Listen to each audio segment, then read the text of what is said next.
Guys, so as you can see, I'm taking everything apart right now to get this tranny and drop it and replace the clutch.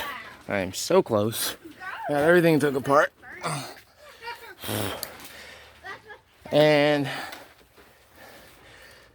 then after I get the axle out on that side and then this side, which I'm just working with the last bolt over here, the top bolt right here. There's a way to do it where I just take these off, and then I gotta get a long flathead to go inside here. Go inside here and take the axle out, which is supposed to pop out with a flathead, but my flathead I have with me is not long enough. So, but I have to get this bolt out, and it's being you know what. The bottom one I got out just fine. The bottom one I got out just fine. A lot easier than the other side. The other side, it was the bottom one that was hard and took forever, and I had to hit it out with a hammer with a flathead. And then this side, it was easier, and now it's the top one on this side. So if you have the same car, you might have the same issue. For those of you who are new to the channel, once again, please subscribe, comment, like, and there'll be a lot more videos to come with this car. It's my baby. 2000 Eclipse GT 3.0 liter V6 with an aftermarket exhaust from the downpipe back, except the resonator's still on there, which is the same stock. So, but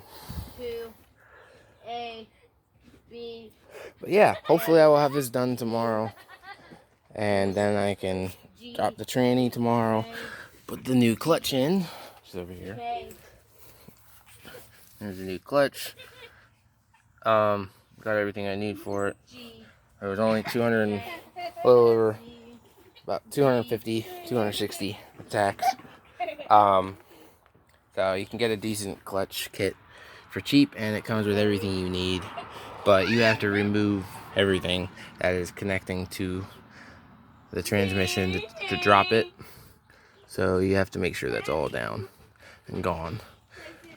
Or else when you drop it, you will rip stuff and mess up wires and have to pay a hell of a lot more money for way more parts that you didn't have to fix in the first place if you get everything off of the transmission.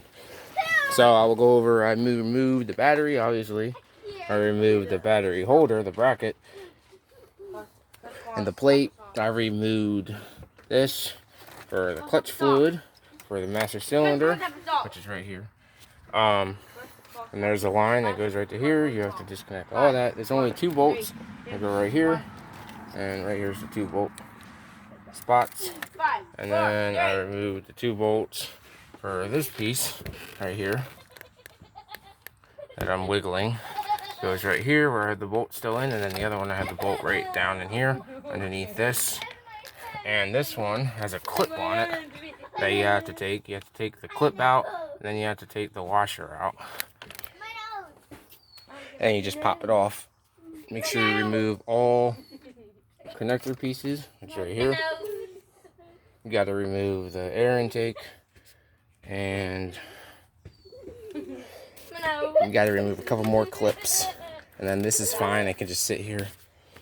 And then you have to drop these mounts, but that's not till last, and when you put a floor jack underneath it, so you can drop the transmission down, which I plan on cleaning it up because it's very disgusting in there.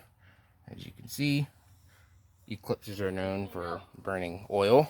So, and this thing obviously has not been cleaned in a long time. Let's see if I can get some light in there so you can see all that cruddy dirt. But I'm going to clean all that up and off of the transmission. I'm going to spray and rag and brake cleaner fluid, so that'll clean it up nice.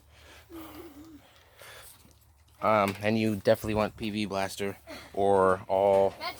What was the other one called? It's like a silver and with a blue free all. That's what it's called. You can either use that, but I use this. So, and then I got all my tools here. And yeah, it's on jack stands, and it's just a hell of fun. Long process, but I'm gonna end the video here because I didn't want to be recording all the time. It would be hours of recording, and I wasn't gonna do that, and nobody wants to sit there watching 5 or 6 or 7 or who knows, however long this would take video, and I'm just not doing it. So that's all removed, and I'm just gonna keep adding on as I go along. Waiting for my uncle to call me back video so he can show me exactly how to get it out with the flathead, so I can pop this axle out on this side. And the problem is over there on that side, on the passenger side, I can't turn the wheel now because this is off.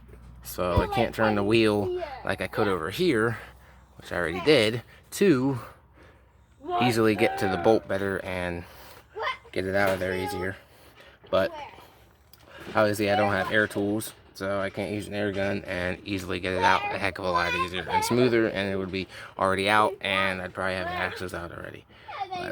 But it's a process and it's a long thing. So pretty much I blew my clutch and I'm replacing it now. I've had the car for about 3.5 weeks, maybe, something like that. But it needed to be replaced anyway. The car has 175,000 miles on it. It's a 2000, so it's a 20-year-old car, and I don't know when the last time the clutch was replaced. And I know this is going to need replaced soon. Here's a tip for you guys that are learning from my uncle. This is not supposed to be able to push in like this so easily from my hand. And obviously you see it pushing in very easily with my hand, and I'm only using my finger. That's not good. And I'm gonna have to get a new one very soon. Hopefully it's only 15 to 20 bucks. That'll be done. So I'll keep you guys updated.